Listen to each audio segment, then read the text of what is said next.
교독합니다. 에스라 9장 1절부터 15절까지 교독합니다. 이일 후에 방백들이 내게 나와 이르되 이스라엘 백성과 제사장들과 레위 사람들이 이 땅 백성들에게서 떠나지 아니하고 가나안 사람들과 헷 사람들과 브리스 사람들과 여부스 사람들과 암몬 사람들과 모압 사람들과 애굽 사람들과 아모리 사람들의 가증한 일을 행하여 그들의 딸을 맞이하여 아내와 며느리로 삼아 거룩한 자손이 그 지방 사람들과 서로 섞이게 하는데 방백들이 고관들이 이 죄에 더욱 으뜸이 되었다 하는지라. 내가 이 일을 듣고 속옷과 겉옷을 찢고 머리털과 소염을 뜯으며 기가 막혀 앉으니 이에 이스라엘의 하나님의 말씀으로 말미암아 떠는 자가 사로잡혔던 이 사람들의 죄 때문에 다 내게로 모여오더라. 내가 저녁 제사 드릴 때까지 기가 막혀 앉았더니 저녁 제사를 드릴 때에 내가 근심 중에 일어나서 속옷과 겉옷을 찢은 채 무릎을 꿇고 나의 하나님 여호와를 향하여 손을 들고 말하기를 나의 하나님이여 내가 부끄럽고 낮이 뜨거워서 감히 나의 하나님을 향하여 얼굴을 들지 못하오니 이는 우리 죄악이 많아 정수리에 넘치고 우리의 허물이 커서 하늘에 미침이니이다. 우리의 조상들의 때로부터 오늘까지 우리의 죄가 심하매 우리의 죄악으로 말미암아 우리와 우리 왕들과 우리 제사장들을 여러 나라 왕들의 손에 넘기사 칼에 죽으며 사로잡히며 노략을 당하며 얼굴을 부끄럽게 하심이 오늘날과 같으니이다. 이제 우리 하나님 여호와께서 우리에게 잠시 동안 은혜를 베푸사 얼마를 남겨두어 피하게 하신 우리를 그 거룩한 저수에 박힌 목과 같게 하시고 우리 하나님이 우리의 눈을 밝히사 우리가 종노릇하는 중에서 조금 소생하게 하셨나이다. 우리가 비록 노예가 되었사오나 우리 하나님이 우리를 그 종살이하는 중에 버려두지 아니하시고 바사왕들 앞에서 우리가 불쌍히 여김을 입고 소생하여 우리 하나님의 성전을 세우게 하시며 그 무너진 것을 수리하게 하시며 유다와 예루살렘에서 우리에게 울타리를 주셨나이다. 우리 하나님이여 이렇게 하신 후에도 우리가 주의 계명을 저버렸사오니 이제 무슨 말씀을 하오리까? 전에 주께서 주의 종 선지자들에게 명령하여 이르시되 너희가 가서 얻으려 하는 땅은 더러운 땅이니 이는 이방 백성들이 더럽고 가증한 일을 행하여 이 끝에서 저 끝까지 그 더러움으로 채웠음이라. 그런즉 너희 여자들을 그들의 아들에게 주지 말고 그들의 딸들을 너희 아들들을 위하여 데려오지 말며 그들을 위하여 평화와 행복을 영원히 구하지 말라. 그리하면 너희가 왕성하여 그 땅의 아름다운 것을 먹으며 그 땅을 자손에게 물려주어 영원한 유산으로 물려주게 되리라 하셨나이다.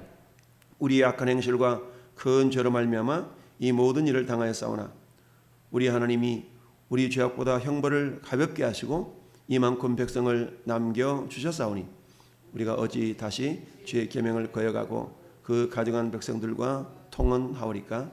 그리하면 주께서 어찌 우리를 멸하시고 남아 피할 자가 없도록 진노하시지 아니하시리까?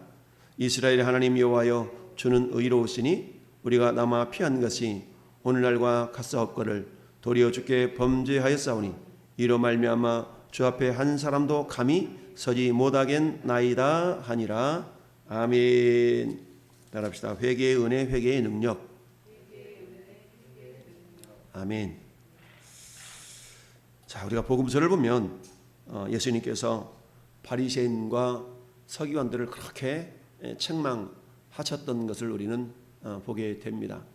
화 있을진저 서기관들과 바리새인들이여 라고 신랄하게 책망을 하죠. 그러나 실질적으로 서기관과 바리새인들의 외적인 모습은 굉장히 경건하고 거룩했죠. 그들은 일에 2번씩 3번씩 금식하고 11조를 떼먹지 않냐고 꼬박꼬박 하나님께 바치며 그리고 길 가다가 기도 시간이 되면 하늘을 우러러 탁 손을 들고 하나님께 기도하고 이런 삶을 살았던 서기관들과 바리새인들이었어요. 그런데 주님은 그런 서기관과 바리새인들의 외적인 모습에 감동하지 아니하시고 그들의 내면 속에 있는 회칠한 무덤이요 너희 겉은 깨끗한 것 같은데 속은 마치 썩어있는 시체가 들어있는 것 같다 라고 신랄하게 우리 주님이 책망하셨던 것을 보게 됩니다. 이처럼 나 여호와는 중심을 보니라. 사람은 외모를 보지만 나 여호와는 중심을 보신다 하셨던 우리 아버지 하나님의 말씀 따라 예수님도 마찬가지 이처럼 경건하고 거룩한 외적인 모습을 취했지만 결국 이 서기관과 바리새인들이 결국은 어땠어요? 예수님을 십자가에 못 박아 죽이는 그런 악을 행하는 그런 결과를 가져오게 된 것을 보게 됩니다. 이 영적인 원리가 오늘날이나 그때나 그리고 에스라가 사역했던 그 당시나 크게 다를 바가 없다라는 것을 우리는 명심할 수 있어야 됩니다. 오늘날에도 한국교회가 엄청난 지탄과 그야말로 손가락질을 당하는 이 시대에 무엇보다도 우리의 외적인 모습뿐만 아니라 우리 내면의 모습까지도 우리가 돌아볼 수 있는 그런 시간이 되기를 바랍니다. 하나님은 고레스 왕을 통하여서 이방왕 고레스를 통하여서 오늘 말씀 본 것처럼 하나님이 은혜를 허락해 주셨는데 그 은혜라는 것은 정말 우리가 빚으로 얻은 생명이다 라고 늘 말씀드리죠. 8절 말씀에도 이제 우리 하나님 여호와께서 우리에게 잠시 동안 은혜를 베푸사 얼마를 남겨두어 피하게 하신 우리를 그 거룩한 처소에 박힌 못과 같게 하시고, 여러분 못이 딱 박히면 어때요? 움직여지지 않죠. 자리를 잘 지킬 수 있는 것이 박힌 못 아니겠어요? 그와 같이 하나님이 은혜를 베푸셨지만 그러나 정작 돌아온 이스라엘 백성들 그들의 삶의 모습은 그러하지 못했다라고 말씀합니다. 그러면서 에스라 눈에 보여진 이스라엘 백성들의 삶의 모습은 어떠했어요? 1절과 2절 같은 모습이었죠.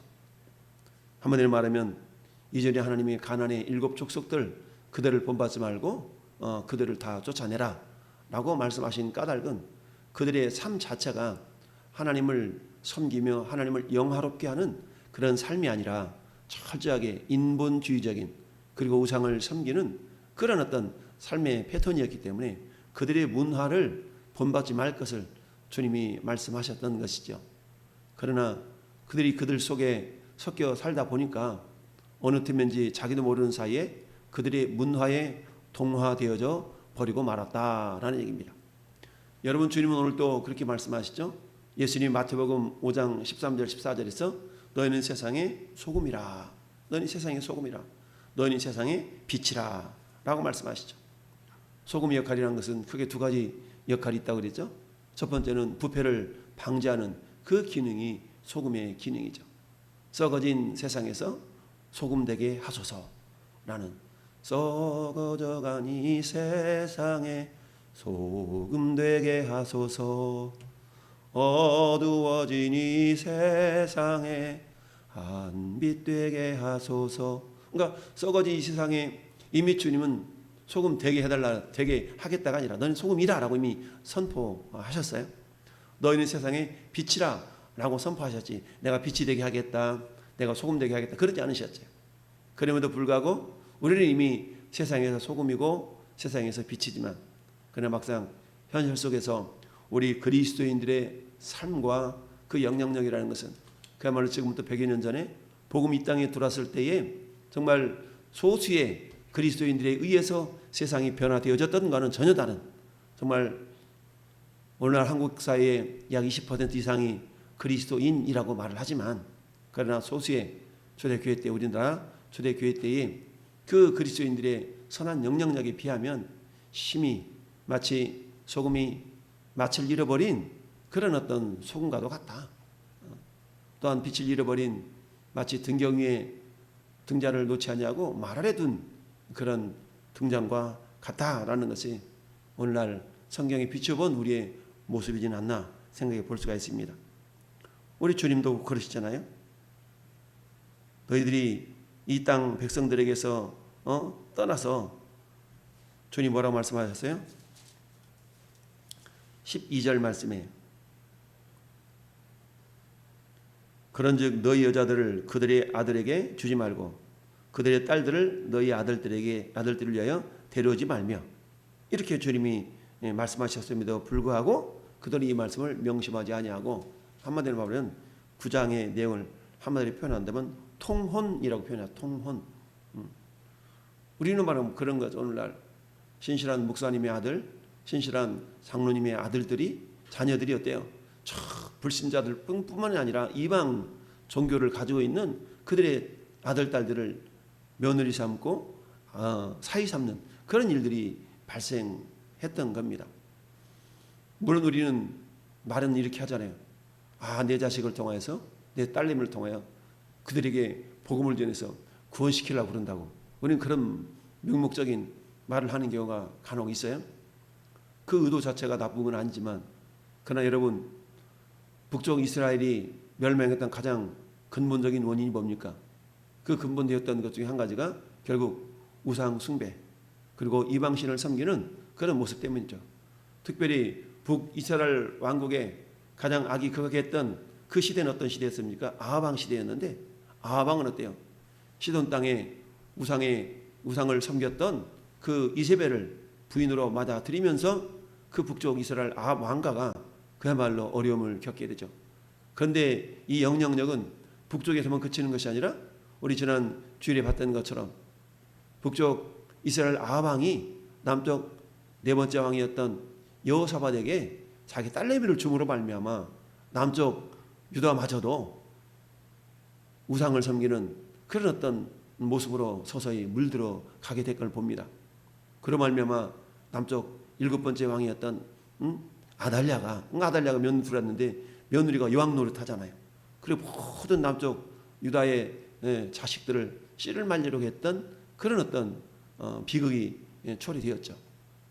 7년 동안 여왕으로서 남쪽의 모든 정통성을 파괴하려고 했던 그 아달랴의 모습. 그래도 하나님의 은혜는 어때요? 오늘 말씀에 뭐라고 말씀하고 있습니까? 남겨둔 자가 있다라고 말씀하고 있지 않습니까? 13절 말씀에 우리의 악한 행실과 큰 죄로 말미암아 이 모든 일을 당하였사오나 우리 하나님이 우리의 죄악보다 형벌을 가볍게 하시고 이만큼 백성을 남겨주셨사오니, 이만큼 백성을 남겨주셨어. 그런데 어찌하여 주의 계명을 거역하고 우리가 이 가증한 백성들과 뭐 했어요? 통혼하오리까. 통혼했다는 얘기죠.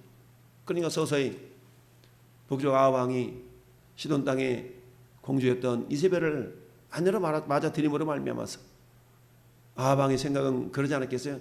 내가 저 여인을 전도하리라. 전도하는 것이 아니라 이방 종교에 물들어 버리니 거꾸로 전도를 당하게 된 그런 꼴이 된 거죠.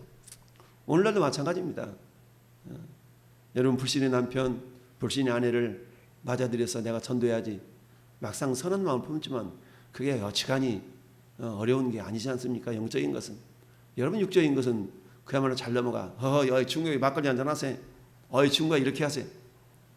야, 우리가 그래도 예수 믿고 신앙생활 같이 해야 되지 않냐? 우리가 남이가 이렇게 접근하다 칠 때에 육적으로는 그렇게 친하고 간을 뼈줄 것 같은 그런 모습을 보이다가도 영적인 문제에 접하면 야, 그런 얘기는 우리가 이 자리에 하지 말자야 라고 하면서 애써 외면하려고 하는 그런 모습들이 우리 인간의 죄성을 보여주는 하나의 단편입니다. 우리 하나님께서는 이방 나라에 포로로 끌려갔지만 그들을 통하여서 그들 가운데 일부를 하나님이 다시금 성전을 재건하고 예루살렘을 회복하는 그런 어떤 통로들로, 도구들로, 일꾼들로 하나님이 구별하셔서 사용하기를 원하셨는데 잠시 동안 은혜를 베푸사. 8절 말씀에 이제 우리 하나님 여호와께서 우리에게 잠시 동안 은혜를 베푸사 얼마를 남겨두어 피하게 하신 우리를 그 거룩한 톳에 박힌 목과 같이 하셨는데, 남겨두어서 이미 남겨진 자, 그랬는데 하나님이 원하지 않는 그들을 딸을 맞이하며 아내와 며느리를 삼아서 2절 말씀에 그 거룩한 자손이 그 지방 사람들과 어떻게 했어요? 서로 섞이게 하였는데, 근데 문제는 어때요? 방백들과 고관들이 이 죄에 더욱 으뜸이 되었다 하는지라. 더욱 으뜸이 되었어요. 우리는 말해 뭐예요? 직분자의 자식들이, 직분자들이 오히려 그런 일에 앞장서는 모습을 보였다라는 얘기입니다. 우리 주님 그렇게 말씀하시죠? 많이 받은 자에게는 많이 달라 할 것이요. 여러분, 우리가 주님을 섬길 수 있는 여러 가지 기회들, 이것들은 한마디로 말하면 직분이라고 표현할 수 있잖아요. 그러니까 하나님을 섬길 수 있는 많은 기회들이 우리에게 직분을 통하여서 우리에게 주어지게 되는데, 그러나 성경은 뭐예요? 그렇게 많은 기회를 받았다면 거기에 걸맞게 네가 5달란트를 받았느냐? 그러면 5달란트를 내놔봐라 라고 주님이 요구를 하시죠.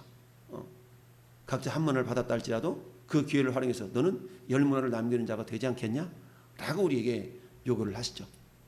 따라서 우리는 특별히 우리 직분자들은 그만큼 더 무거운 책임과 사명감을 가지고 혹여라도 내 마음이, 내 생각이, 내 행동이 하나님 말씀에 어긋난 부분 없지 않는가를 늘 보살피는 그런 삶이 절대적으로 필요합니다.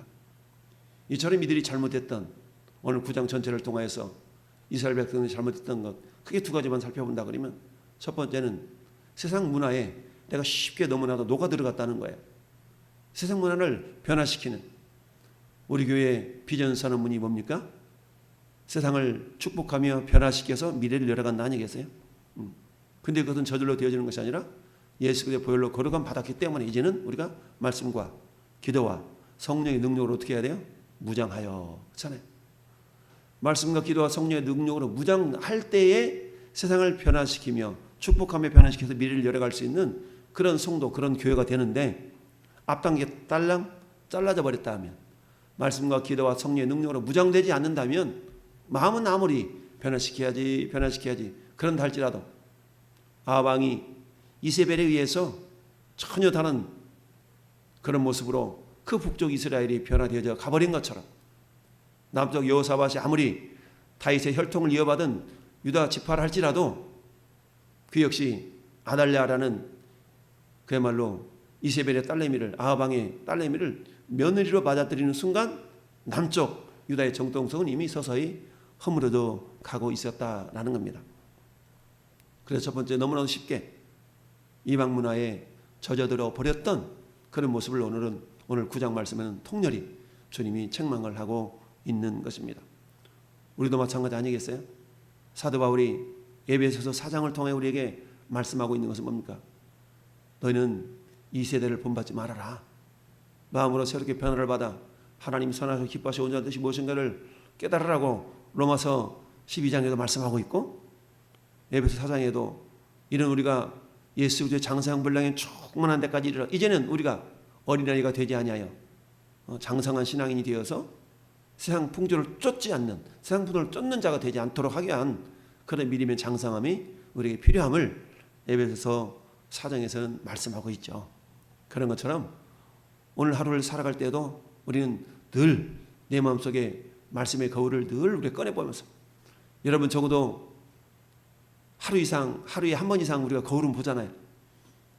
집에서 밖에 나올 때 거실에 있는 아니면 신발장에 있는 우리는 거울을 적어도 한 번씩은 다 본다고. 근데 말씀이 우리 거울이잖아요. 물리적인 거울을 보는 것뿐만 아니라 우리 말씀 속에 있는 말씀의 거울을 늘 비춰보아서 먼저 우리 마음의 생각과 그리고 우리의 말과 행동을 반드시 주님의 심판대 앞에서 우리 주님이 3가지를 본다고 그러잖아요. 내 생각과 말과 행동을 달아보시는 그 하나님 앞에서 어떠한 것인가. 근데 그 근본은 뭡니까? 마음이잖아요. 마음. 바리새인과 서기관들의 행동은 그럴싸했지만 여전히 마음속은 썩은 시체와 같다라고 책망을 받았던 것처럼 저는 여러분들의 마음을 늘 돌이키면서 두 번째 이들이 잘못했던 것은 뭡니까? 은혜를 헛되이 받았다라는 얘기입니다. 하나님께서 이처럼 은혜를 베푸사 정말 그들을 잘 박힌 그런 목과 같이 은혜를 베풀어 주셨는데 못이 한번 잘 박히면 움직이지 않고 경고하잖아요. 그런 자들로 하나님이 붙들어 주셨는데 은혜를 은혜로 여기지 않냐고. 다른 말로 말하면 뭡니까? 그들에게 선한 양심이 사라져 버린 거죠. 선한 양심. 선한 양심 뭐라고 그랬어요? 하나님이 우리에게 주신 은혜를 늘 잊지 않고 내가 하나님 주신 은혜를 어떻게 보답할고 라는 마음을 가지고 살아가는 것이 선한 양심이에요. 그러니까 우리가 선한 양심에 감구다. 회개가 뭐냐? 세리가 뭐냐? 세리라는 것은 선한 양심에 간구다. 이제 내가 주님과 한 몸 되었으니까 그렇다면 주님 나를 억만 죄악 가운데서 구원해 주신 그 은혜를 내가 어떻게 보답할고 라며 그런 걸 생각하면서 가지고 살아가는 그 마음 자체를 우리가 선한 양심이다 라고 표현합니다. 그런데 그들은 하나님 베푸신 그 은혜를 그야말로 오히려 우상을 섬기며 통혼하는 그런 모습으로 변화시켜버리고 말았다. 이 모습을 지켜본 에스라가 겉옷을 찢고 속옷을 찢고 수염과 머리털을 쥐어 뜯으면서 통렬하게 회개하는 그 모습이 오늘 모습입니다. 그러면서 한마디로 말하면 염치가 없는 거죠. 하나님 앞에 염치가 없던 거예요. 하나님이 그 은혜를 베풀어 주셨는데 도저히 얼굴을 들고 다닐 수 없는 그런 신앙 양심이 깨어있는 자의 모습인 것을 보게 됩니다. 그래서 15절이 이렇게 고백하잖아요. 이스라엘 하나님 여호와여 주는 의로우시니 우리가 남아 피한 것이 오늘날과 같사옵거늘 도리어 주께 범죄하였사오니 배은망덕한 거죠.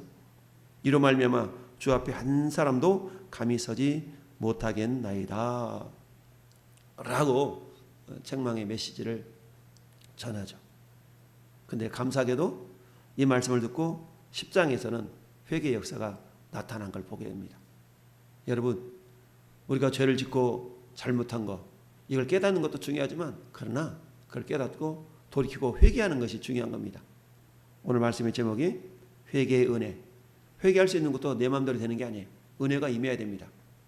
누가복음 15장에 야 내가 하늘과 아버지께 죄를 지었사오니 차라리 집에 가서 머슴들 중에 한 사람으로 내가 여겨달라고 아버지한테 부탁해야지 라는 마음이 든 것도 은혜예요. 은혜. 회개의 은혜. 그럼 어때요? 발걸음을 돌이키는 것도 회개의 능력. 그것도 역시 하나님 은혜이죠. 오늘 하루 우리가 말씀에 거울에 우리 자신을 비추어서 회개할 마음이 생긴다면 그것도 은혜이고 그리고 그 회개의 마음을 돌이켜서 우리의 말과 행동을 고쳐먹는 것 이것도 역시 하나님의 은혜요 능력임을 기억하면서 그 회개라는 것은 결국 우리 삶을 더욱더 하나님 앞으로 이끌어가는 능력의 발걸음이 된다라는 것을 기억하면서 오늘 하루 말씀의 거울에 우리 자신을 잘 비추어서 하나님을 기쁘시게 하는 우리 왕성의 성도들이 될 수 있기를 예수님의 이름으로 축원을 드립니다. 아멘. 거룩하신 아버지